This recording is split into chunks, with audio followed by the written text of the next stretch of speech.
This session daily encompasses all the important editorials and articles which popped up in the recent past on the particular day. For example, आज हम 12 नवंबर आज के दिन का दो newspaper से जो जो इंपॉर्टेंट आर्टिकल्स आए हैं वो डिस्कस करने वाले हैं. So, without wasting much time, I just want to introduce to you which topics are we discussing and why are we discussing these topics. The first one talks about the recent most LAC agreement. This article is written by Suhasini Haider. She is a well-reputed and well-read author of international relations, and her arguments are credible to the source, factually correct, and we can directly quote those arguments in our answers. In the past, I have seen from my 8 years experience, students getting enough marks when they quote credible authors who are of the contemporary times in their answers, and they get a lot of marks, and they eventually pop up in the holy PDF. उनके नाम Holi PDF में आ जाते हैं. UPSC का जो final result आता है उनके नाम आ जाते हैं. क्यों? क्योंकि उन्होंने डेली बेसिस पे मेहनत किया होता है. उन्होंने अपने आर्ग्यूमेंट्स बहुत ही चुन चुन के जमा किए होते हैं और उसके बाद उन्होंने उन आर्ग्यूमेंट्स को सही तरीके से प्रायोरिटाइज किया होता है. Next article talks about the carbon credit mechanism, और इंडिया का जो गोल है कि 2026 में हमें कार्बन मार्केट बनाना है. इसमें हमारे सामने क्या क्या प्रॉब्लम्स आ रही है और वर्ल्ड क्लास या गोल्ड स्टैंडर्ड मैकेनिज्म हम कैसे डेवलप कर सकते हैं ताकि हम इंडिया में एक ऐसा कार्बन मार्केट बना सके जो इंटरनेशनल लेवल पे रिकॉग्नाइज हो और क्रेडिबल उसको माना जाए और हमारे साथ कार्बन क्रेडिट्स का ट्रेड किया जाए. इसमें हम ग्रीन वॉशिंग भी देखेंगे और इसके साथ साथ बहुत सारी और टर्म्स भी देखेंगे. कुछ और टर्म्स हम क्लाइमेट से रिलेटेड इस एक आर्टिकल में देखेंगे जिसमें बेसिकली COP 29 में क्या क्या terms, this is only based on terms, environmental terms जो डिस्कस होने वाले हैं और जो डिस्कस होते आ रहे हैं बहुत सारे टाइम से, वो सारे टर्म्स का मतलब क्या है वो पूरा एक समरी दिया हुआ है इस एडिटोरियल में. South Asia telecom regulatory council ये क्या है इसका थोड़ा सा हम देखेंगे, जस्ट एन इंट्रोडक्शन कि ये है क्या और हमारे लिए इंपॉर्टेंट क्यों है, क्योंकि इंडिया इसका अभी चेयर बना हुआ है. म्यूल अकाउंट्स क्या होते हैं और लिंगोसैट ये जो एक नया सैटेलाइट लॉन्च हुआ है, ये सैटेलाइट बेसिकली वुड का बना हुआ है. This is wooden satellite. ठीक है, ये जापान की एक यूनिवर्सिटी ने बनाया है और इसको लॉन्च किया गया है कल की डेट में. अब ये क्या चीज है, we will also see the present के अंदर जो डिस्क्रिमिनेशन है और इसके ऊपर जितने भी आज तक जजमेंट्स आए हैं सुप्रीम कोर्ट के, जो लॉज है डिफरेंट स्टेट्स के, वो सारे माइनॉरिटी स्टेटस जो अभी AMU को मिला है, अलीगढ़ मुस्लिम यूनिवर्सिटी को जो माइनॉरिटी स्टेटस का केस चल रहा था बहुत टाइम से, इस केस का फाइनल आउटकम आ चुका था. क्या आज की डेट में AMU finally minority status claim कर सकता है या नहीं, ये चीज हम देखने वाले हैं. लास्ट में we will see a brief editorial about women and their leadership in the political arena. How difficult is it and how better is this way, और ये रोड कितना इजी रहेगा हमारे लिए कि पॉलिटिकल एम्पावरमेंट करने से वुमेन का होलिस्टिक एम्पावरमेंट हो जाएगा. मैं पहली स्लाइड पे सबसे ज्यादा टाइम इसलिए इन्वेस्ट करता हूं क्योंकि यहां पे मैं आपको ऐसा एक स्नैपशॉट दे देता हूं जो आगे आने वाले एडिटोरियल्स है उनका क्रक्स मैं यहीं पे बता देता हूं ताकि आगे आने वाले एडिटोरियल्स में आपको इसका रिवीजन होता रहे. ठीक है, चलिए स्टार्ट करते हैं हमारे मेंस का डिस्कशन. और मेंस के डिस्कशन में हमारे पास जैसे हमने देखा 4 एडिटोरियल्स हैं, चारों द हिंदू से लिए गए हैं. उसके बाद हम आगे बढ़ेंगे एसए के डिस्कशन के साथ जो इंडियन एक्सप्रेस से एडिटोरियल लिया गया है. यहाँ पे the first editorial which we are discussing is about the LAC agreement and the detente और देतांत एंड इट्स क्वेश्चंस. इससे पहले भी ऐसा बहुत बार हुआ है कि चाइना और इंडिया आज से पहले भी 2 बार ऐसे एक पॉइंट पे पहुंचे हैं हिस्ट्री में. ठीक है, इंडिया एंड चाइना कॉन्फ्लिक्ट्स में ऐसे पोजीशंस पे पहुंचे हैं जहां पे लास्ट में इंडिया और चाइना को कुछ टर्म्स पे आना पड़ा और उन टर्म्स के बाद फ्यूचर कोर्स ऑफ एक्शन लिया गया. अब ये देतांत क्यों यूज किया जा रहा है यहाँ पे और आज की डेट में ये क्या चीज है, ये एडिटोरियल में क्या बताया जा रहा है, सुहासिनी हैदर यहाँ पे क्या लिख रही है एडिटोरियल को लेके, ये चीज हम डिस्कस करने वाले हैं. Therefore this editorial begins with the 16th BRICS summit, जो अभी कजान रशिया में हुई। ठीक है, ये ब्रिक्स की समिट जो है, यहाँ पे हमने देखा हमारे प्राइम मिनिस्टर नरेंद्र मोदी जी और जी जिनपिंग प्रेसिडेंट, इन दोनों ने एक मीटिंग करी यहाँ पे, and they sealed a deal. और डील क्या थी कि इंडियन आर्मी और people's liberation army of China, जो एलएसी पे कॉन्फ्लिक्ट्स चल रहे हैं, लाइन ऑफ एक्चुअल कंट्रोल पे जो कॉन्फ्लिक्ट्स चल रहे हैं, इन कॉन्फ्लिक्ट्स को सॉल्व करेंगे। अब बात यहाँ पे ये आती है कि क्या सर हम ये सारे कॉन्फ्लिक्ट्स को जानना जरूरी है?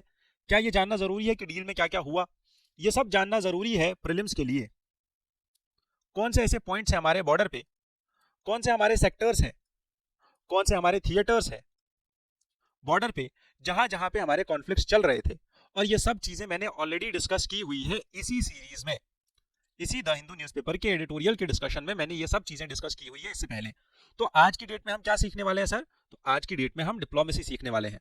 हम हिस्ट्री को देखने वाले हैं कि कैसे हमारे इससे पहले वाले जो क्लैशेस थे, गलवान से पहले वाले जो क्लैशेस थे, वो कैसे हमने सॉल्व किए, और आज का जो क्लैश है ये क्यों सॉल्व हुआ, इसके पीछे क्या था, और बेसिक रीजंस क्या क्या थे, क्या थियरीज दी जा रही है, what are the 3 main points of the theories behind Chinese aggression on India's borders. सबसे पहली चीज ऑथर यहाँ पे बता रही है कि दोनों आर्मीज, चाइना और इंडिया की आर्मी ने देप्सांग एंड देमचोक वाले रीजन में आज की डेट में टोटली डिसएंगेज कर लिया है, और इन दो एरियाज को कंप्लीटली डिमार्क किया जा रहा है, और यहाँ पे D escalation and D induction हो रहा है पूरे एलएसी में। मतलब क्या है इस चीज का कि आर्मीज जो है वो अब इस एरिया को छोड़ रही है और एक दूसरे को ये समझा रहे हैं कि ये जो बॉर्डर लाइन है इसको रेस्पेक्ट करते हैं। ठीक है, अब नए जो पेट्रोलिंग अरेंजमेंट्स होंगे कि बॉर्डर एरिया में आर्मी कैसे नजर रखेगी, कैसे वो लोग बॉर्डर एरिया को सर्वेलेंस में रखेंगे, वो पेट्रोलिंग अरेंजमेंट्स अभी तक हमारे सामने नहीं आए हैं। ऑथर का यहाँ पे ये भी मानना है कि PLA has granted, people's liberation army of China has granted access to यांगसे।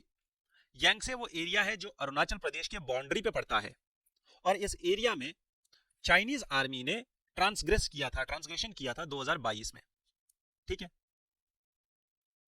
इसके बाद गलवान क्लैशेस जब हमारी 2020 में से अभी तक चल रही थी, जहां पे हमारे 20 जवान शहीद हुए थे, उस टाइम पे भी हमने ये देखा that mister Modi after this transgression and after this, जो वहां पे कॉन्फ्लिक्ट हुआ था, जो वहां पे बहुत ही बड़ी एक कंट्रोवर्सी हुई थी और झड़प हुई थी जिसमें 20 जवान शहीद हुए, मोदी जी का ये स्टेटमेंट आया था that no one has transgressed India's borders nor had any Indian border post been taken. अब इस स्टेटमेंट के ऊपर क्वेश्चंस आ रहे हैं कि अगर ये स्टेटमेंट पीएम के द्वारा आता है तो क्या ये स्टेटमेंट देना एक पॉलिटिकल हेड के लिए जरूरी है या उचित है ऐसा स्टेटमेंट देना? क्योंकि आज की डेट में 2024 में भी एक इंटरव्यू में उन्होंने सेम स्टेटमेंट दिया था। बट समझने वाली बात यह है कि हम ऐसी सिचुएशंस में कैसे अपनी देश के इंटरेस्ट को बचाते हैं और अपने देश को आगे लेके जाते हैं। देयरफॉर चाइना और इंडिया के जो रिलेशंस है, बॉर्डर डिफेंस कोऑपरेशन एग्रीमेंट 2013 के ऊपर चलते हैं। अब ये एग्रीमेंट क्या है और इस एग्रीमेंट को क्यों साइन किया गया था? This agreement reflects the realities of today's status quo on the border of India and China. It talks about, सबसे पहला जो हमारा इशू हुआ था अभी रिसेंट टाइम्स में, that was Doklam. Doklam issue 2017 में हुआ था, और डोकलाम इशू में भी सेम चीज हुई थी दैट भूटान, इंडिया और चाइना का जो ये ट्राई जंक्शन है, जहां पे हमारा सिक्किम पड़ता है और भूटान का नेशन पड़ता है, इस एरिया में चुम्बी वैली और इसी एरिया के नीचे डायरेक्ट हमारा यहाँ पे चिकन स्नैक पड़ता है और the Siliguri corridor.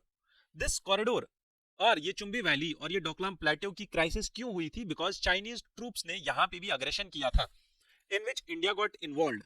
And why India got involved? Because यहाँ पे एक चीज इंपॉर्टेंट थी कि कहीं चाइनीज फोर्सेस कल को हमारे यहाँ के जो हमारा यहाँ पे हाईवे गुजरता है उस पे हमें थ्रेट ना बन जाए, इसलिए इंडिया ने यहाँ पे इंटरवीन किया। अब प्रॉब्लम यहाँ पे ये समझनी है हमें कि इंडिया और चाइना के जो ये कॉन्फ्लिक्ट्स होते हैं, इन कॉन्फ्लिक्ट्स को इवेंचुअली कैसे रिजॉल्व किया जाता है। पहली चीज, इन कॉन्फ्लिक्ट्स को कैसे रिजॉल्व किया जाता है, इसके लिए हमारे पास 3 थियरीज हैं कि why China is on aggression towards India. And ऐसा कब कब हुआ है हिस्ट्री में कि चाइना ने अग्रेशन किया है इंडिया के ऊपर? सबसे पहली चीज बताई जा रही है कि एक 2014 की थियरी है, जी जिनपिंग ने एक थियरी दी थी that every inch of the territory belonging to China shall be in China's control. तो इसीलिए चाइना क्या मानता है कि जो भी टेरिटरी है, चाहे वो ढोकलाम है, चाहे वो साउथ चाइना सी के जितने भी शोल्स है, शोल्स मतलब आइलैंड्स, जैसे स्कारबोरो शोल, जैसे लोयोता आइलैंड, ये दो आइलैंड्स का हमने कल स्कारबोरो शोल पढ़ा और उससे पहले हमने लोयोता आइलैंड, जो दोनों आइलैंड्स न्यूज में थे, इसीलिए हमने उनको पढ़ा। डोकलाम का क्राइसिस भूटान के साथ, तिब्बत का क्राइसिस, सिक्किम, अरुणाचल प्रदेश, ये सारे एरियाज में चाइना क्या काम कर रहा है? It talks about that we have racial suzerainty in this region and this region belongs to us. इसीलिए चाइना की ये मेन थ्योरी है जहां से इनके जितने भी एग्रेशन होते हैं हमारे बॉर्डर एरिया में, वो यहीं से स्टार्ट होते हैं। दूसरा रीजन यहां पे बताया जा रहा है that the partnership between India and Pakistan, India and USA, ठीक है, ये पार्टनरशिप जितनी ज्यादा बढ़ेगी और अच्छी होगी इन मैरीटाइम डोमेन, उतना ही प्रॉब्लम्स आएंगी। कहां पे? हमारे और चाइना के 3500 किलोमीटर की बाउंड्री में। जैसे रिसेंटली जब हमने, इंडिया और यूएसए ने बहुत सारे एग्रीमेंट साइन किए, 4 जो बेसिक फाउंडेशनल अग्रीमेंट्स है यूएसए के, वो चारों इंडिया ने साइन किए, तो उसके बाद हमने ये चीज देखना शुरू किया कि चाइनीज अग्रेशन स्टार्ट हुआ, मैरीटाइम में भी और टेरिटोरियल अग्रेशन में भी। इंडिया ने रिसेंटली ये भी देखा कि चाइना ने पुश बैक किया हमारे इंफ्रास्ट्रक्चर को, जो हम डेवलप कर रहे थे। कहां पे? दौलत बेग ओल्डी में 2008 में हमने रोड बनाया। चाइना ने स्पेसिफिक वल्नरेबिलिटीज को देखते हुए जिंगजियांग प्रोविंस को कनेक्ट किया, किसके साथ? तिब्बत और जिंगजियांग के साथ, रेलवे लाइन के थ्रू। चाइना ने एक हाईवे डिजाइन किया, कहां से? अक्साई चिन के होते हुए, जो अक्साई चिन से होते हुए काराकोरम 2 हाईवे है, जो पाकिस्तान ऑक्युपाइड कश्मीर से गुजरता है। ये सारी प्रॉब्लम्स और ये सारी थियरी कहां से जनरेट होती है? दैट चाइना का एक गोल है, वो क्या है कि इंडिया का जितना भी कंस्ट्रक्शन एक्टिविटीज हो रही है इस बॉर्डर एरिया में, उसको काउंटर करते रहना, ठीक है।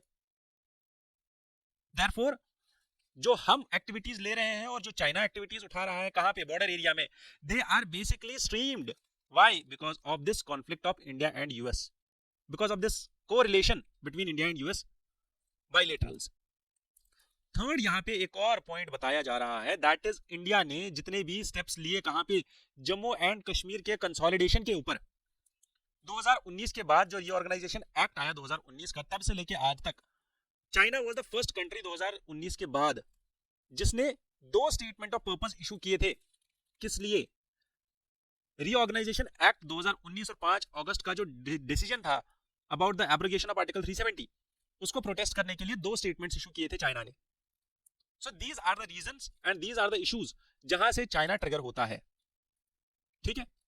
क्लियर कट समझ में आ गई बात। और इस इशू के बाद जम्मू एंड कश्मीर और का जो रीऑर्गेनाइजेशन हुआ था, उसके बाद क्या क्या हुआ है, इस पे हमें थोड़ी सी ध्यान रखना है। क्यों? क्योंकि यही चीजें हैं जो आज का रेजोल्यूशन लेके आई है। आज अगर इंडिया और चाइना के रिलेशंस बेटर हो रहे हैं, तो वो क्यों बेटर हो रहे हैं, उसके पीछे रीजंस क्या क्या है। पहला रीजन यहाँ पे बताया जा रहा है, इवन इफ कि हमारे जयशंकर सर और प्राइम मिनिस्टर नरेंद्र मोदी 2018 से लेके आज तक 2020 तक हमारी 2 समिट्स भी हुई है, वुहान एंड ममल्लापुरम समिट हुई है। बट उसके बाद भी 2019 में चाइना ने नए मैप्स पब्लिश किए थे, जिसमें उन्होंने हमारे एरियाज को अपना क्लेम किया था। देयरफॉर ये जो एग्रीमेंट आज की डेट में साइन हुआ है, ये तीसरा ऐसा एग्रीमेंट है डोकलाम क्राइसिस के बाद।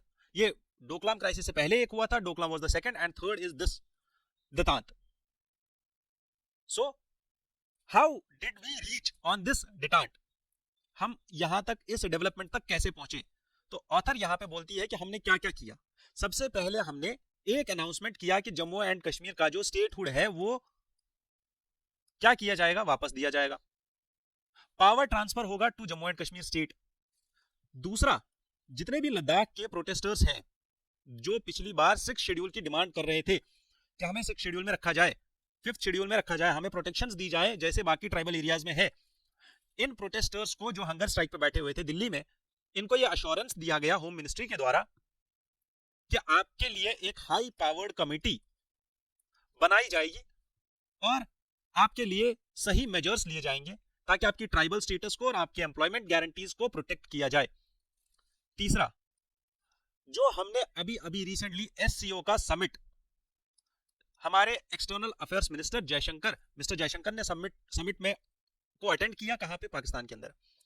तो therefore these developments in the state of Jammu and Kashmir and with respect to Pakistan have eventually led and along with this the back channel diplomacy at various fronts and respectively at BRICS also has led to this detente at LAC. What author suggests? Author हमें last में एक चीज बोलता है। Author बोलती है कि हमें इंडिया और चाइना के बॉर्डर की पीस एंड ट्रैंक्विलिटी के लिए सबसे इंपॉर्टेंट चीज ये है that New Delhi and Beijing must be transparent to each other, then only we can prevent the ultra sensitive sub region at its northern peripheries. तभी जाके हम अपने बॉर्डर को सेंसिटिविटी से रोक सकते हैं और बचा सकते हैं। डन। नेक्स्ट, ये एडिटोरियल एक रिसर्च फेलो ने लिखा है, तो इसीलिए मैं इस एडिटोरियल में आपको क्रक्स बताऊंगा, क्योंकि पूरे एडिटोरियल में बस 3-4 बातें ही की जा रही है। एडिटोरियल बिगिंस विद अभी का जो समिट हो रहा है अजरबैजान बाकू में 11 नवंबर, कल से लेके 22 नवंबर तक की समिट चलने वाला है, जिसको हम बोल रहे हैं COP29, which is also called as the finance COP। ठीक है, इसका नाम है फाइनेंस COP। जैसे हमने पिछली बार एक COP का नाम था पेरिस COP। ठीक है, तो अब ये यहाँ पे क्या डिस्कस किया जा रहा है, यहाँ पे ये बोला जा रहा है कि जो energy conservation act amendment act 2022 आया था इंडिया में, इस एक्ट के अंदर ये प्रोविजंस दिए गए थे कि इंडिया में एक कार्बन क्रेडिट ट्रेडिंग स्कीम लाई जाएगी। अब इस स्कीम के अंदर क्या किया जाएगा, ये scheme will be meticulously designed to ensure credibility, efficiency and fairness. अब पहले मुझे ये बताओ, कार्बन क्रेडिट सिस्टम क्यों लाया जाएगा? ताकि हम ये समझे कि कार्बन एमिशंस जितने बढ़ रहे हैं उतनी ही हमारी क्लाइमेट चेंज में टेम्परेचर इंक्रीज हो रहा है, ग्लोबल वार्मिंग इंक्रीज हो रही है, बहुत सारी चीजें और हैम्पर कर रही है, हम सबको ये चीजें पता है। तो अब इसका एक सिंपल सोल्यूशन था कार्बन ट्रेड।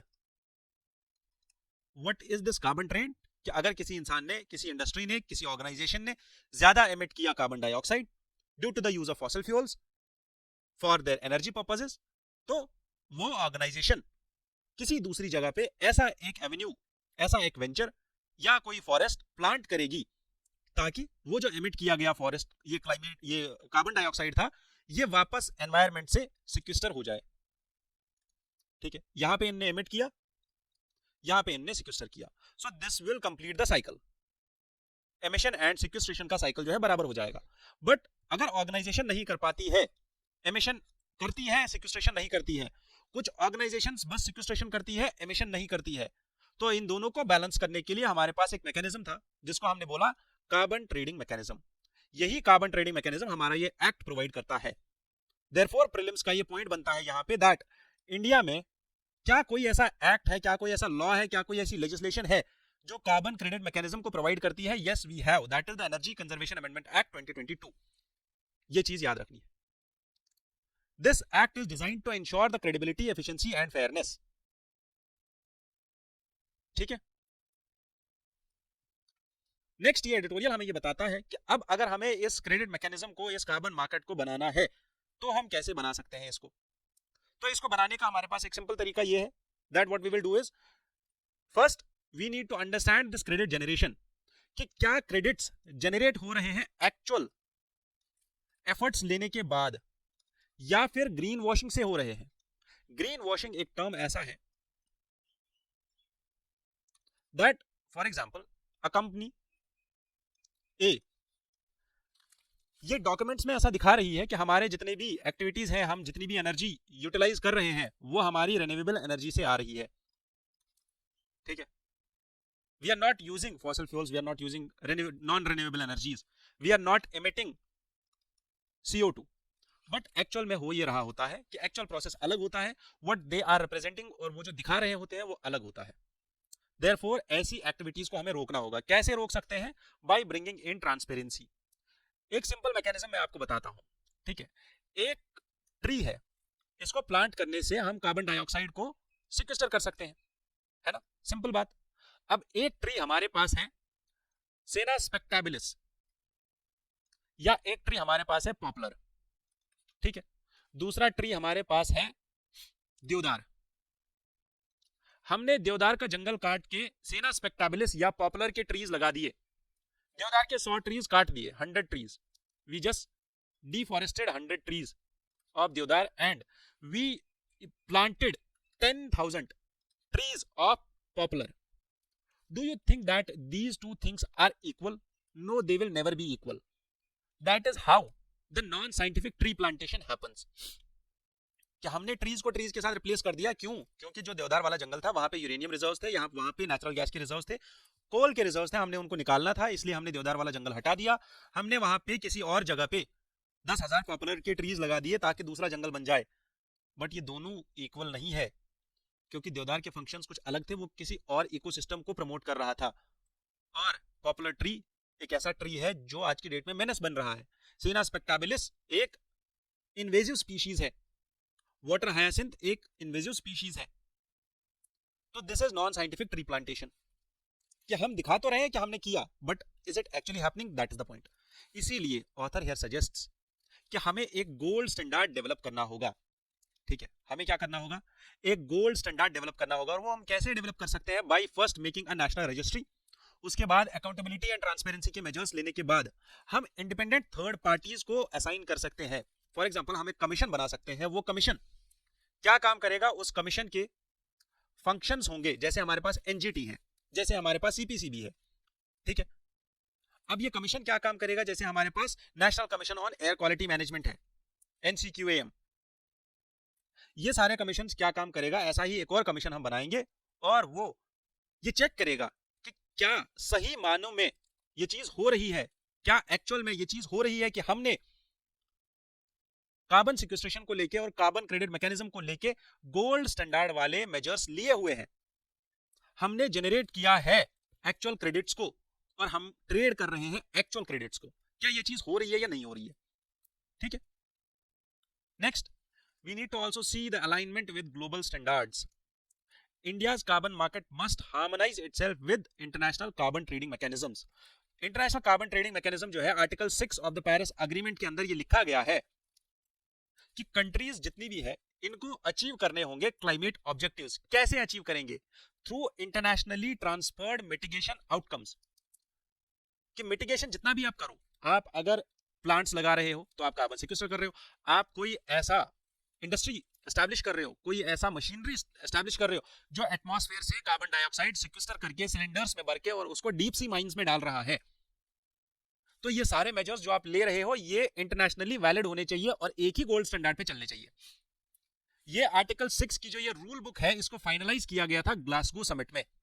तो यहाँ पे प्रीलिम्स का दूसरा पॉइंट भी हमें सामने आता है कि आर्टिकल 6 या पेरिस एग्रीमेंट के अंदर हमने इंटरनेशनली ट्रांसफरेबल और ट्रांसफर्ड मिटिगेशन आउटकम्स डिफाइन किए थे, और ये डेफिनेशन हमने फाइनलाइज किया था ग्लासगो समिट 26 में। ये दूसरा पॉइंट है हमारा किसका? प्रीलिम्स का। क्लियर कट बात समझ में आ गई? और ये सब चीजें हम कैसे कर सकते हैं? By establishing an environmental integrity. और एनवायरमेंटल इंटीग्रिटी कैसे आ सकती है? By implementing the guidelines and the framework which is mentioned in article 6.2। ठीक है। इसके साथ साथ वर्ल्ड बैंक का एक और हमारे पास ensuring environmental integrity नाम से एक इनिशिएटिव है जो आर्टिकल 6 के मैकेनिज्म के अंदर ही काम करता है, और ये मैकेनिज्म हमें ये बताता है कि how we can establish environmental integrity।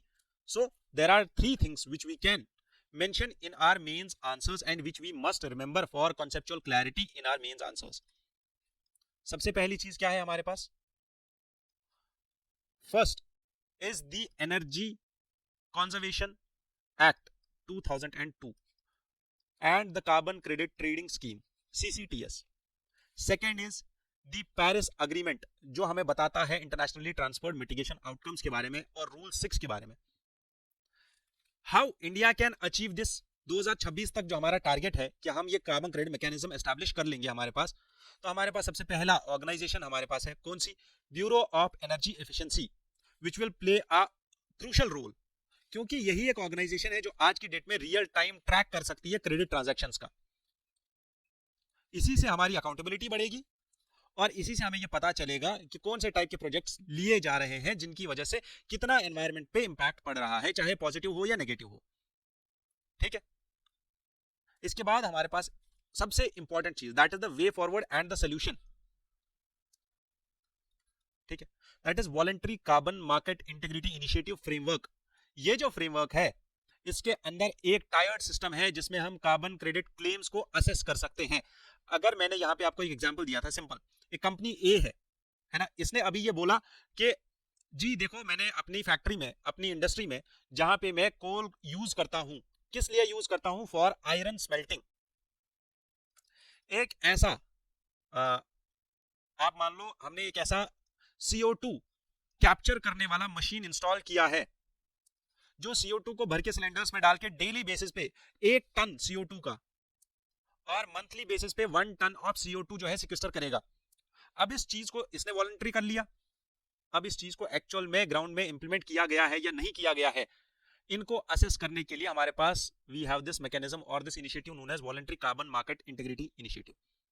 This will be the way forward for us. ठीक है, चलो नेक्स्ट हमारा जो आर्टिकल है, it talks about the discrimination in the prisons.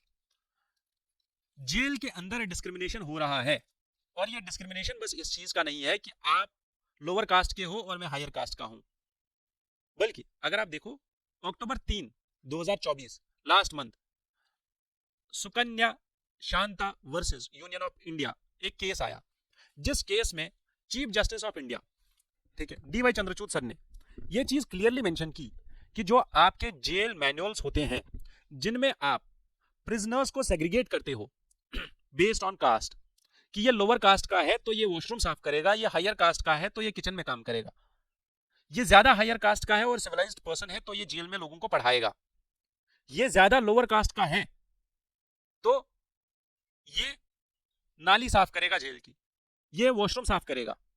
ऐसे अगर आप असाइन करते हो जेल के अंदर भी चीजें, काम, तो ये आर्टिकल 14 और आर्टिकल 15 का वायलेशन है कॉन्स्टिट्यूशन का, ऐसा क्लियरली बताया गया सुप्रीम कोर्ट के जजमेंट। इससे पहले हमने ये भी देखा है 1980s में सुप्रीम कोर्ट ने पंजाब पुलिस रूल्स में जो बोला जा रहा था that under trial prisoners are better class prisoners, there are ordinary prisoners and better class prisoners, जो पंजाब रूल्स डिफाइन करते थे इनको एग्जेम्प्ट किया जा रहा था कि इनको हथकड़ी नहीं पहनाना है। अगर पंजाब में किसी को भी अरेस्ट किया, अभी उसका ट्रायल चल रहा है, तो कुछ ऐसे लोगों को माना जा रहा था कि ये बेटर क्लास प्रिजनर्स है, कुछ है worst class prisoners, ordinary prisoners. Ordinary लोगों को हथकड़ी पहना के लेके जाएंगे और जो बेटर क्लास प्रिजनर्स है उनको ऐसे ही लेके जाएंगे। अब ये क्यों हो रहा है और इससे सोसाइटी में क्या इमेज जा रहा है? बॉम्बे हाईकोर्ट में एक ऐसा ही केस आया 1988 में जिसका नाम था Inácio manual Miranda versus state 1988 case, जिसमें ये बोला गया दैट प्रिजनर्स को सेग्रीगेट किया जा रहा है। किस मामले में? कि क्या वो लिख सकते हैं अपने रिश्तेदारों को लेटर्स, अपने बाकी प्रिजनर्स को letters. Goa Daman and Diu prisoners rules ये साफ बताते हैं कि लेटर लिखना बस क्लास 1 प्रिजनर्स के लिए अलाउड है और वो 4 लेटर्स लिख सकते हैं महीने में। क्लास 2 प्रिजनर्स जो है वो बस 2 लेटर्स लिख सकते हैं महीने में। आपको क्या लगता है, क्या ये चीज जेल के अंदर होनी चाहिए कि आपको लेटर लिखने के लिए भी सेग्रीगेट किया जा रहा हो? क्या ये आपके कॉन्स्टिट्यूशनल राइट्स को वायलेट नहीं करेगा? क्या जेल में आपने लोगों को इसलिए नहीं डाला था ताकि वो रिहैबिलिटेट हो जाए, ताकि वो रिफॉर्म हो जाए, उन्होंने जो क्राइम किया था वो क्राइम दोबारा से ना करें, वो अच्छे इंसान बन जाए, बट आप उनको जेल में भी डिस्क्रिमिनेशन ही सिखा रहे हो। तो वो जेल से निकलने के बाद आप कैसे समझ सकते हो कि वो अच्छे सिटीजन बन गए अगर आप उनको जेल में भी इक्वालिटी नहीं सिखाओगे तो? इसीलिए सुप्रीम कोर्ट ने क्लियर कट डेफिनेशन में ये बताया कि ऐसा काम नहीं करना चाहिए और स्टेट्स को ये क्लियर कट गाइडलाइंस दी गई कि आपके जितने भी प्रिजन रूल्स हैं उनको आप अमेंड कीजिए और आर्टिकल 14 और 15 को रिस्पेक्ट कीजिए। समझ में आई बात? बट वहीं पे हमें यह भी देखना होगा कि अगर कुछ प्रिजनर्स ऐसे हैं जो माओइस्ट एक्टिविटीज में इन्वॉल्व है, टेररिस्ट एक्ट्स में इन्वॉल्व है या हीनियस क्राइम्स में इन्वॉल्व है, क्या इनको भी इक्वली ट्रीट किया जाए? तो यहां पे एक क्वेश्चन ये आता है कि आपको एक डिस्टिंक्शन करना पड़ेगा किस बेसिस पे क्राइम्स के बेसिस पे कि किस लेवल का क्राइम किया गया है, इसका सबसे अच्छा सोल्यूशन है हमारे मॉडल प्रिजन मैनुअल 2016 के अंदर, जो ब्लर करती है इन डिस्टिंक्शंस को, और this will ensure a minimum dignified life inside the prisons also. That will be the way forward for us in our answers. ठीक है. एक और एडिटोरियल आज के एक्सप्लेन सेक्शन में आया था, और इस एडिटोरियल में बात की जा रही है अलीगढ़ मुस्लिम यूनिवर्सिटी की, आर्टिकल 30 क्लॉज 1, अजीज भाषा 1967 केस, और आज की डेट में जो जजमेंट आया है इसके बारे में. करंटली अभी 4:3 मेजॉरिटी से 8 नवंबर 2024 को, आज से 4 दिन पहले, सुप्रीम कोर्ट ने यह जजमेंट दिया कि 1967 में जो हमने सुप्रीम कोर्ट ने एक जजमेंट दिया था इन द अजीज भाषा versus union of India case, जिस केस में यह बताया गया था कि अलीगढ़ मुस्लिम यूनिवर्सिटी जो है माइनॉरिटी इंस्टीट्यूशन नहीं है, इसका माइनॉरिटी इंस्टीट्यूशन हटा दिया गया था टैग. आज के वर्डिक्ट में, 8 नवंबर के वर्डिक्ट में, सुप्रीम कोर्ट को हेड करने वाले, इस 7 जज बेंच को हेड करने वाले chief justice of India DY Chandrachud sir ने यह बोला साफ कि किसी भी इंस्टीट्यूशन को अगर आप किसी लॉ के अंदर रिकॉग्नाइज करते हो, रिकॉग्निशन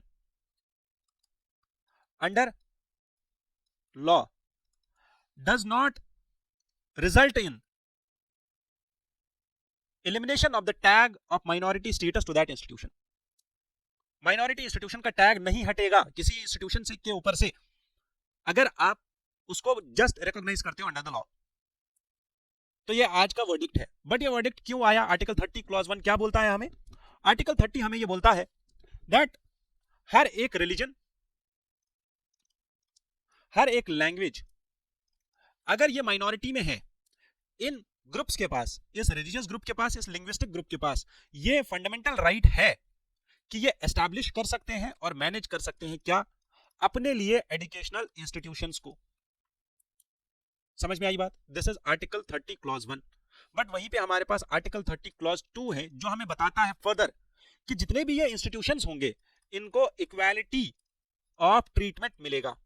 ये वर्ड्स याद रखने हैं, प्रीलिम्स के लिए बहुत ज्यादा इंपॉर्टेंट है इस बार. इक्वालिटी ऑफ ट्रीटमेंट मिलेगा किस चीज में? In granting them the aid to all the educational institutions regardless of their minority status. तो स्टेट जो है इनको एड देगा. आर्टिकल 15 क्लॉज 5 हमें क्या बताता है कि ये जितने भी एजुकेशनल इंस्टीट्यूशंस होंगे जो माइनॉरिटी इंस्टीट्यूशंस होंगे, इनको ये राइट मिलेगा that they can reserve seats up to 50% for the students of their own community. तो 50% तक का सीट्स जितना भी इस कॉलेज में, इस यूनिवर्सिटी में, इस एजुकेशनल इंस्टीट्यूशन में होगा वो इसी कम्युनिटी के बच्चों के लिए होगा. फॉर एग्जांपल अगर अलीगढ़ मुस्लिम यूनिवर्सिटी मुस्लिम्स के लिए बनाया गया था तो 50% जो एडमिशंस होंगे वो मुस्लिम्स के होंगे, रिजर्व्ड है. Supreme Court further clarified that a minority status should be determined based on the demographic composition of the concerned state. Minority status जो मिलेगा वो किस मामले में मिलेगा कि demographic composition of the concerned state, उस स्टेट के अंदर जिस स्टेट में ये बनाया गया है अलीगढ़ मुस्लिम यूनिवर्सिटी, कोई भी यूनिवर्सिटी जिस स्टेट में एस्टैब्लिश की गई है उस स्टेट के अंदर अगर ये यूपी में एस्टैब्लिश की गई है तो उस यूपी में मुस्लिम्स का क्या स्टेटस है, क्या वो मुस्लिम्स उस स्टेट में माइनॉरिटी में है या नहीं, not at the national level. ये सुप्रीम कोर्ट का जजमेंट आया था टीएमए पाई फाउंडेशन 2002 केस के अंदर. तो जितने भी पॉइंट्स मैंने यहाँ पे बताए, कम से कम 6 पॉइंट्स, ये 6 के 6 पॉइंट्स आपके प्रीलिम्स के लिए बहुत ही ज्यादा इंपॉर्टेंट है. डायरेक्ट ये चीजें पूछी जा सकती है आपसे. अब अलीगढ़ मुस्लिम यूनिवर्सिटी को एस्टैब्लिश करने वाले हम सबको पता है sir Syed Ahmad Khan, who established the Mohammedan Anglo-Oriental College in Aligarh to offer modern educations in the Islamic values to Muslims. 1920 में एक एक्ट आता है जिसका नाम है AMU एक्ट ऑफ 1920. इस एक्ट ने इस मोहम्मदन एंग्लो ओरिएंटल कॉलेज को स्टेटस दिया था मुस्लिम यूनिवर्सिटी एसोसिएशन इनटू AMU. दो, एक तो ये कॉलेज और मुस्लिम यूनिवर्सिटी एसोसिएशन दोनों को मर्ज करके AMU बनाया गया था. इस एक्ट में ये बताया जाता है सेक्शन 23 के अंदर, only Muslims are permitted in the governing body. जिस गवर्निंग बॉडी को यहाँ पे कोर्ट बोला जा रहा है, इस गवर्निंग बॉडी के अंदर बस मुस्लिम्स होंगे जो अलीगढ़ मुस्लिम यूनिवर्सिटी को गवर्न करेंगे. 1951 में एक जजमेंट के अंदर ये बताया गया और एक अमेंडमेंट किया गया जिसके अंदर ये बताया गया कि इस कोर्ट में, इस गवर्निंग बॉडी में नॉन मुस्लिम्स भी एंटर कर सकते हैं इन दी एडमिनिस्ट्रेटिव बॉडीज, और इसमें मेंबर्स को नॉमिनेट करेगा अब प्रेसिडेंट ऑफ इंडिया। अब इस चीज को चैलेंज करने के लिए 1967 में, 1965 के बाद 1967 में एक केस आता है जिसका नाम है अजीज बाशा केस, जब अलीगढ़ मुस्लिम यूनिवर्सिटी की इस चेंज के ऊपर केस चलता है। क्यों? क्योंकि ये क्लेम किया जाता है पिटिशनर के द्वारा कि अलीगढ़ मुस्लिम यूनिवर्सिटी एक माइनॉरिटी इंस्टीट्यूशन है, इसीलिए इस माइनॉरिटी इंस्टीट्यूशन के कैरेक्टर को चेंज नहीं किया जा सकता। यहाँ पे जो गवर्निंग बॉडी होगी वो माइनॉरिटी कम्युनिटी से रिलेटेड होगी। बट सुप्रीम कोर्ट ये अलाउ करती है कि मुस्लिम minority, nor AMU was neither established nor administered by Muslim minority। क्यों? क्योंकि इसको बनाया गया था एक एक्ट के अंदर। कौन सा एक्ट था वो? 1920s का अलीगढ़ मुस्लिम यूनिवर्सिटी एक्ट। तो सुप्रीम कोर्ट ये बताती है कि इस एक्ट के अंदर अगर इस यूनिवर्सिटी को बनाया गया है तो ये यूनिवर्सिटी क्वालिफाई नहीं करती है एज माइनॉरिटी इंस्टीट्यूशन। 2005 में यूनिवर्सिटी ने एक पॉलिसी लाई जिसमें बोला गया कि 50% जो सीट्स है उनको रिजर्व किया जाएगा फॉर मुस्लिम स्टूडेंट्स। बट इस जजमेंट को भी दोबारा से चैलेंज किया जाता है इलाहाबाद हाईकोर्ट में, और इस जजमेंट को भी स्ट्रक डाउन किया जाता है। किसने? इलाहाबाद हाईकोर्ट के द्वारा। क्यों? क्योंकि अजीज बाशा का जो रूलिंग था, जो अजीज बाशा केस का रूलिंग था 1967 का, जो ये बताता है कि माइनॉरिटी स्टेटस है ही नहीं, तो माइनॉरिटी स्टेटस आप क्लेम क्यों कर रहे हो? आप 50% रिजर्वेशन क्यों दे रहे हो? अगर आप माइनॉरिटी इंस्टीट्यूशन हो ही नहीं तो आप 50% रिजर्वेशन दे ही नहीं सकते। 2006 में एक और जजमेंट बैठी और उन्होंने भी इस रिजर्वेशन की पॉलिसी को स्टे कर दिया। ठीक है, समझ में आई बात? यहां तक क्लियर है? देयरफॉर आज की डेट में हमने ये पता करा कि अभी तक जितनी भी जजमेंट्स आई थी इस चीज को लेके कि क्या अलीगढ़ मुस्लिम यूनिवर्सिटी एक ऐसा इंस्टीट्यूशन है जो माइनॉरिटी इंस्टीट्यूशन है या नहीं। तो आज की डेट में हमें यह पता चला 2005-2006 तक ये माना जा रहा था Aligarh Muslim university is not a minority institution. But 2009 में ये चीज हुई। रंजन गोगोई सर ने एक बात इस केस में एक फाइनल वर्डिक्ट देते हुए ये बोला कि हम एक 7 जज बेंच बिठाएंगे जो ये डिसाइड करेगा इन सारे केसेस का जजमेंट, और वो रिकंसिडर करेगा अजीज बाशा का जजमेंट 1967 वाला। 2023 तक इसमें कुछ नहीं हुआ। 2023 में chief justice of India DY Chandrachud sir ने एक 7 जज कॉन्स्टिट्यूशनल बेंच बनाया। उस बेंच का ये काम था कि ये रिकंसिडर करेगा इस केस के जजमेंट को। तो इन्होंने क्या किया? इन्होंने आर्टिकल 30 को दोबारा से इंटरप्रेट किया और सुप्रीम कोर्ट ने ये बोला आर्टिकल 30 के अंदर कि अगर किसी भी इंस्टीट्यूशन को स्टैट्यूटरी रिकॉग्निशन मिलता है तो वो इंस्टीट्यूशन अपना माइनॉरिटी स्टेटस लूज नहीं करता है। ठीक है, इसका माइनॉरिटी स्टेटस जो है लूज नहीं हो जाएगा इसको रिकॉग्निशन मिलने से, क्योंकि अगर आप माइनॉरिटी इंस्टीट्यूशन को रिकॉग्नाइज नहीं करोगे तो फंडामेंटल राइट देने का फायदा क्या? तो वो इंस्टीट्यूशन बनाने का फायदा क्या अगर आप उसको रिकॉग्नाइज ही नहीं करोगे तो? इसीलिए आर्टिकल 30 क्लॉज 1 इसको रीइंटरप्रेट किया गया। बट यहाँ पे ये भी बोला गया कि अगर कोई इंस्टीट्यूशन है जो क्लेम कर रहा है कि वो माइनॉरिटी इंस्टीट्यूशन है तो उस माइनॉरिटी इंस्टीट्यूशन को ये साबित करना होगा कि ये माइनॉरिटी इंस्टीट्यूशन एस्टैब्लिश इसलिए किया गया है ताकि इस कम्युनिटी के लोगों का फायदा हो। ठीक है, और ये साबित करना होगा कि जिस इंसान ने, जिस ब्रेन ने इस इंस्टीट्यूशन को बनाया, वो इंसान बेसिकली एक ही चीज चाहता था कि कम्युनिटी की प्रॉस्पेरिटी हो, जिस कम्युनिटी के लिए बनाया गया, चाहे वो सेंट स्टीफेंस का चर्च हो, सेंट स्टीफेंस कॉलेज हो या अलीगढ़ मुस्लिम यूनिवर्सिटी हो। तो ये कैसे पता चलेगा? हम इस यूनिवर्सिटी के डॉक्यूमेंट्स को, कॉरेस्पॉन्डेंस को, हिस्टोरिकल रिकॉर्ड्स को दोबारा से रीअसेस करेंगे, तब जाके हमें पता चलेगा कि ये माइनॉरिटी कैरेक्टर है या नहीं। ठीक है, और इनने ये भी बोला कि कुछ इंस्टीट्यूशंस हमारे पास ऐसे हैं जैसे सेंट स्टीफेंस कॉलेज, इसके अंदर एक चर्च है, अलीगढ़ मुस्लिम यूनिवर्सिटी के अंदर अलीगढ़ मुस्लिम यूनिवर्सिटी मॉस्क है, विच may or may not determine the institution's minority status, but what will define, ठीक है, is कि इन institutions के अंदर religious buildings मौजूद है। Therefore, 3 जजेस यहाँ पे ऐसे थे, 4 जजेस ने ये चीज बोली that the minority status is not violated। 3 जजेस जो थे उन्होंने डिसेंट किया और उन्होंने बोला कि ये जो हम यहाँ पे अप्रोच ले रहे हैं this leads to historical revisionism, जो कि अच्छी बात नहीं है, ऐसा जजेस का मानना है, 3 जजेस का। अब आगे क्या होगा? आगे होगा ये कि चीफ जस्टिस ऑफ इंडिया, जो नए चीफ जस्टिस ऑफ इंडिया है Sanjiv Khanna sir, they will reevaluate Aligarh Muslim university का minority character, but it will not be based on Azeez Basha judgement but in the recent most judgement. और 2005 में जो स्टे लगा हुआ था वो अभी तक चलेगा। आगे देखा जाएगा कि जो नया जजमेंट आएगा उसमें क्या होगा, वो इसके बाद होगा। आज की डेट में we do not consider it yet to be the minority institution, क्योंकि फाइनल वर्डिक्ट अभी नहीं आया है। हमारा जीनो आईएएस आपके लिए ज्योग्राफी का मॉड्यूल कोर्स लेके आया है, जो अजीत सर खुद पढ़ा रहे हैं। 22 नवंबर से बैच स्टार्ट होने वाला है, 10 दिन बचे हैं बैच स्टार्ट होने में। अगर आपको ऐसा लगता है कि आप प्रीलिम्स में 30 मार्क्स गेन करना चाहते हो, आप मेंस में 110 मार्क्स गेन करना चाहते हो, ठीक है, तो आपके लिए एक सोल्यूशन लेके आए हैं। एक बहुत ही अच्छा और उम्दा सोल्यूशन ये है कि आप अपनी ज्योग्राफी को स्ट्रांग करो। आपकी ज्योग्राफी स्ट्रांग हो जाएगी, मैं आपको शॉर्ट गारंटी देता हूं। आपके एनवायरनमेंट और ज्योग्राफी को मिला के जो क्वेश्चंस आते हैं उनमें से majority of the questions you will mark correct, और आपका स्कोर ऑटोमेटिकली बढ़ जाएगा आगे। ये कोर्स को डिजाइन किया गया है बहुत ही थॉरो डिस्कशन के बाद, सारे सोर्सेज को कंसिडर करने के बाद, क्लासेस की लेंथ को कंसिडर करने के बाद, वाव अप्रोच इसमें आपको मिलता है। तो सारी चीजें आपको अवेल कराई जा रही है इस कोर्स के अंदर। एक एडिटोरियल मैंने उठाया वुमेन के ऊपर, ये एडिटोरियल मैंने इंडियन एक्सप्रेस से लिया है, ठीक है। और इस एडिटोरियल को स्टार्ट करते हुए हमारी ऑथर बोलती है एग्जाम्पल किनका, कमला हैरिस का, कि Kamala Harris who was the woman, ठीक है, and she was the woman of colour, she was the woman of race also, ठीक है। अगर इनको अमेरिकन पॉपुलेशन इलेक्ट करती तो हमें ये लगता दैट अमेरिकन डेमोक्रेसी जो है हैज रीच्ड द मैच्योरिटी। मतलब क्या है इस चीज का, कि आप देखो 50% of the population is women only, 50% of the population is men. However, the large number of African Americans, young men and white women, they en masse voted for Donald Trump. Why? There are many reasons, but one of it is that there is a symbolic gesture. Okay, it is not enough to win voters' support to be a woman of color or to be a woman of race.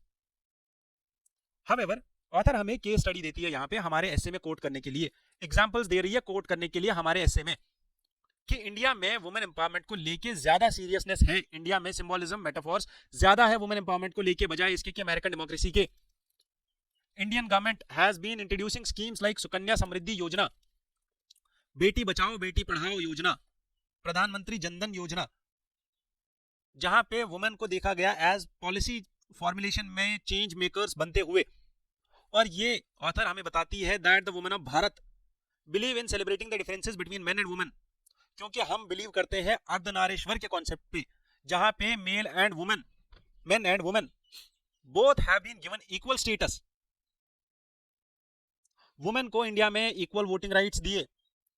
First war of independence 1857, Udda Devi participated with brilliant nature.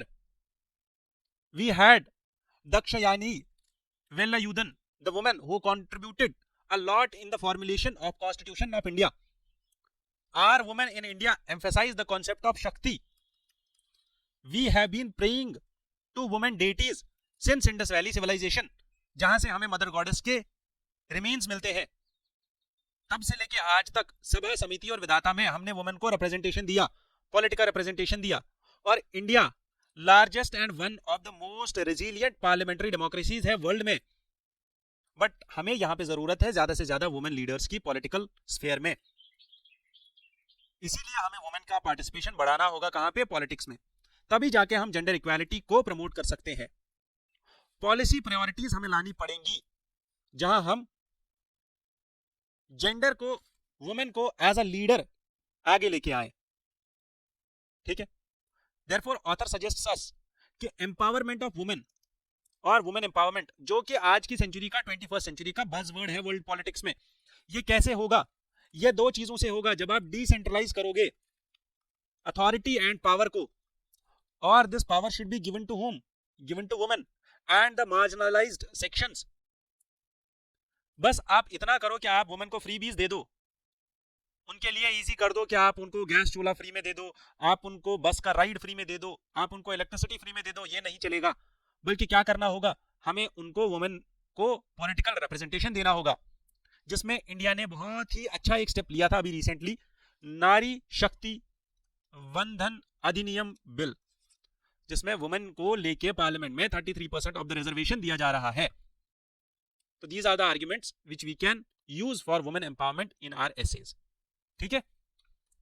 Geography की series GC Leong की daily शाम को 7 बजे हमारी YouTube channel पे live sessions ले रहे हैं अजीत सर खुद, ठीक है। तो आप ये सेशंस को ज्वाइन करो, तभी जाके आपका ज्योग्राफी जो है स्ट्रांग हो जाएगा। बहुत ही इंटरेक्टिव सेशंस होते हैं, और हमारे मेंटोरशिप बैचेस को ज्वाइन करने के लिए आपके पास और कोई ऑप्शन नहीं बचा हुआ है। मैं आपको सीरियसली बता रहा हूं, आप मेंटोरशिप सेशन ज्वाइन करोगे तभी आपके साथ मेंटोर की बात होगी, आपको मेंटोर पकड़ के आपसे टारगेट्स पूरे करवाएगा, तब आपको समझ आएगा कि आपके लिए कितना जरूरी है डेली बेसिस पे डेडिकेटेड होना। ये बहुत ही डिफिकल्ट काम है, बिलीव मी, मेरे बहुत सारे ऐसे स्टूडेंट्स हैं जिनको मार मार के बोल बोल के दिन में 10 बार कॉल करके टारगेट्स पूरे करवाने पड़ रहे हैं। आप अपने आप को धोखा मत दो, आप अपने आप को धोखे में मत रखो कि ठीक है कल कर लेंगे, आज थोड़ा सा कर लिया, कल थोड़ा और कर लेंगे। ऐसे नहीं चलेगा। जब तक आप थोड़ा थोड़ा करोगे तब तक ओआरएन में लाइब्रेरी में बैठ के एक बंदा लक्ष्मीकांत निपटा लेता है। ओआरएन में एक बंदा बैठ के आराम से दिन में 3 टेस्ट कंप्लीट कर लेता है, वो मैगजीन पढ़ लेता है। आप ये सोचते होगे कि ठीक है आज थोड़ा देर से नींद से उठे तो कोई दिक्कत नहीं, आज थोड़ा मूवी देख लिया तो कोई दिक्कत नहीं, ये आपको लगता होगा, बट बिलीव मी ऐसा कुछ नहीं है। आपने 1 सेकंड वेस्ट किया, आपने 30 सेकंड का रील देख लिया, आपके 30 सेकंड वेस्ट। अगला बंदा जो उसी 30 सेकंड को यूटिलाइज करके एक एमसीक्यू सॉल्व कर लिया, वो आपसे आगे बढ़ गया। ये कंपटीशन ऐसा है, 15 लाख स्टूडेंट्स आज की डेट में एग्जाम देते हैं। ऐसा नहीं है फॉर्म भरते हैं, देते हैं एग्जाम, बैठते हैं एग्जाम में 13 लाख से 15 लाख स्टूडेंट्स, और बस 90 स्टूडेंट्स ऐसे होते हैं जो आईएएस बनते हैं। तो अपने आप को धोखा मत दो, जल्दी से जल्दी मेंटोरशिप और किसी न किसी मेंटोर के साथ कनेक्ट करो और अपनी प्रिपरेशन को सही राह पे लेके आओ। अपने आप को, अपने घर वालों को, अपने दोस्तों को, अपनी लाइफ को धोखा मत दो। मैं बस इतना ही बोलूंगा, ठीक है। प्रीलिम्स पॉइंट ऑफ व्यू से हमारे पास एक ऑर्गेनाइजेशन है यहाँ पे जिसका हमें थोड़ा बहुत पता होना चाहिए कि ये ऑर्गेनाइजेशन क्या है। इस ऑर्गेनाइजेशन का नाम है south Asian telecommunication regulators council. तो आपको समझ में आता होगा कि ये साउथ एशिया के जितने भी टेलीकॉम रेगुलेटर्स है, जैसे इंडिया में try, telecom regulatory authority of India, ये ऑर्गेनाइजेशन है जो यहाँ के टेलीकॉम सेक्टर को रेगुलेट करती है। इन ऑर्गेनाइजेशंस का एक काउंसिल है जिसको बनाया गया था 1997 में। It was an initiative of APT, और इसका जो रीजनल ऑफिस है एशिया का, एशिया एंड पैसिफिक का, वो यहाँ पे लोकेटेड है। अब ये जो ऑर्गेनाइजेशन है इसमें साउथ एशियन कंट्रीज है, ठीक है। और ये क्या काम करते हैं, ये telecommunication developments, telecommunication related international affairs से, ये जो स्नैपशॉट यहाँ पे आप देख रहे हो ये इसकी ऑफिशियल वेबसाइट से लिया गया है। तो आज की डेट में यहाँ पे 9 कंट्रीज है, जिसमें Afghanistan, Bangladesh, Bhutan, India, Islamic Republic of Iran, Maldives, Nepal, Pakistan, Sri Lanka, ये कंट्रीज का पार्टिसिपेशन है।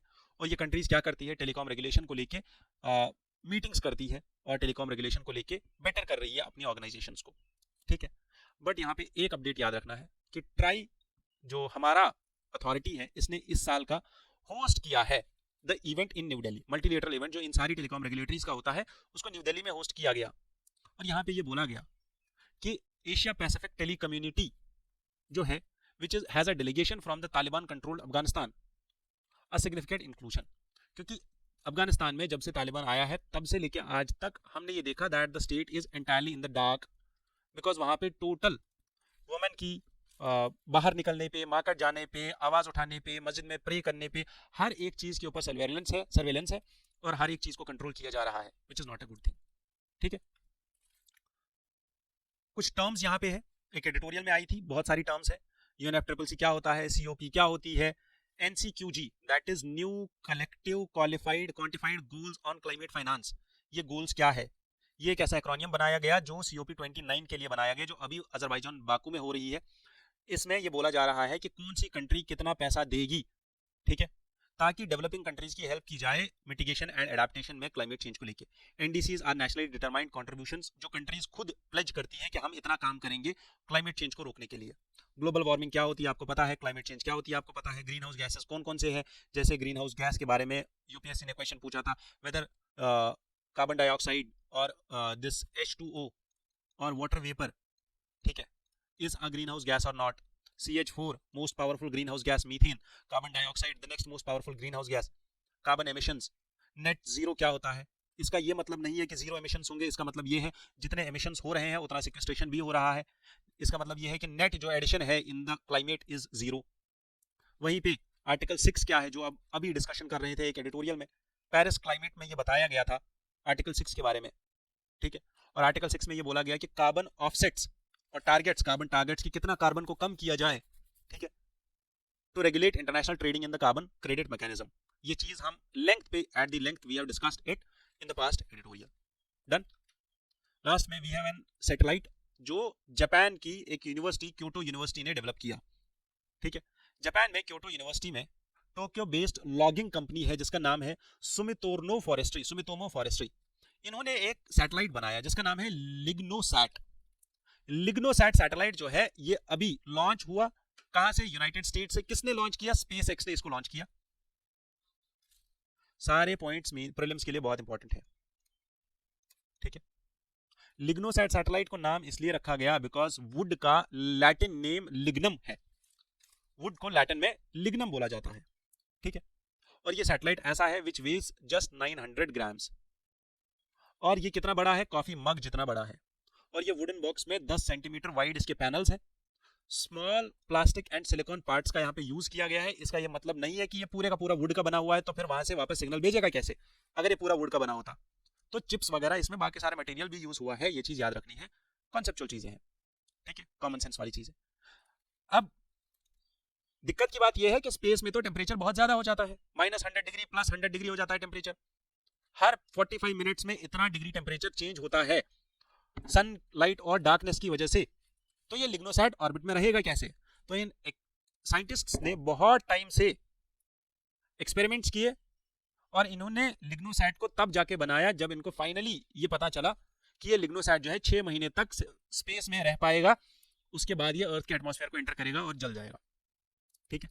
इन्होंने वुड, बर्च, चेरी और बहुत सारी और वुड का भी यूज किया ये सैटेलाइट बनाते टाइम, ठीक है। डन। इतना ही याद रखना है इस चीज के लिए। With this I come to the conclusion of this discussion. Last में मेरे पास एक टर्म है मनी म्यूल। ये मनी म्यूल वाली टर्म मैंने इससे पहले भी डिस्कस की हुई है। ये एक सिंपल चीज है। फॉर एग्जांपल अ हैकर जिसका नाम है ए, ठीक है, इसने दिन में फॉर एग्जांपल आज की डेट में ये एक न्यूज आर्टिकल आया था। मैंने न्यूज आर्टिकल यहाँ पे पेश नहीं किया है, क्यों? क्योंकि वो न्यूज आर्टिकल इंपॉर्टेंट नहीं था, बट उसमें ये टर्म लिखा गया था मनी म्यूल, तो मैंने सोचा रिवाइज कर लूं। आज की डेट में अगर ये A who is a hacker, इसने किसी बैंक के, for example bank of India BOI, इस बैंक के 5000 अकाउंट्स को हैक कर लिया, तो अब ये इंसान क्या करेगा? फॉर एग्जांपल यहाँ पे 10 अकाउंट्स हैं, अकाउंट XYZ PQRS, ये सारे अकाउंट्स हैं, सब लोगों के अकाउंट्स हैं। तो इस इंसान ने क्या किया? ये इंसान पहले X को कॉल करेगा, ठीक है, और कोई भी मनी जो इसके पास होगा, इस X के पास, ठीक है, ये X क्या काम करेगा? इसके पास फॉर एग्जांपल अगर 10,000 रुपए है और ये 10,000 रुपए करप्शन का पैसा है, ठीक है, अब ये काम क्या करेगा? इसके पास ये सारे अकाउंट्स होंगे और हो सकता है ये अकाउंट्स जो है बहुत सारी कंट्रीज में हो और बहुत सारे बैंक्स में हो, ये एक ही बैंक के अकाउंट नहीं होंगे, ये पूरे बैंकिंग सिस्टम के अकाउंट्स है। इन अकाउंट्स में हो क्या रहा है? X के अकाउंट में पैसा डाला 10,000 रुपए, वो Y को ट्रांसफर किया, फिर Y को Z को ट्रांसफर किया, PQRS ऐसे ट्रांसफर करते गए। ये Y स्पेन में लोकेटेड है, ये Z क्यूबा में लोकेटेड है, ये P हवाई में लोकेटेड है, ये मॉरिशस में है, ये दुबई में है। तो अब ये जितना भी ट्रांसफर हो रहा है थ्रू बैंक अकाउंट्स, ये पैसा कहीं दिखेगा ही नहीं। बट प्रॉब्लम क्या है? ये जितने भी अकाउंट्स है, ये अकाउंट्स यूज हो रहे हैं एज ए म्यूल, खच्चर। वो पैसा बस एक जगह से दूसरी जगह डो रहे हैं। एक्चुअल में इस पैसे का बेनिफिट वो उठा रहा है जिसने इसको कमाया है। सो मनी म्यूल है क्या? असल में मनी म्यूल एक अकाउंट है, याद रखना ये बात। और ये अकाउंट होल्डर, ये ए पर्सन जो इस पैसे को ट्रांसफर कर रहा है एक जगह से दूसरी जगह से तीसरी जगह on behalf of someone else, क्योंकि पैसा एक पॉलिटिशियन का था, एक ब्यूरोक्रेट का था, जो खुद इन्वॉल्व नहीं हो सकता पैसे के साथ क्योंकि कल वो फंस जाएगा। इसीलिए वो इस म्यूल के पास चला जाता है कि तुम मेरा पैसा जो है इसको सर्कुलेट करके वापस लेके आओ मेरे पास। अब प्रॉब्लम ये होती है कि ये इन्वेस्टिगेशन एजेंसीज के लिए बहुत ही डिफिकल्ट होता है इस मनी को ट्रेस करना, ठीक है, और ये हमारी इकोनॉमी के लिए बहुत बड़ा थ्रेट है। With this I conclude today's discussion. I thank you all for being into this discussion. जय हिंद, जय भारत।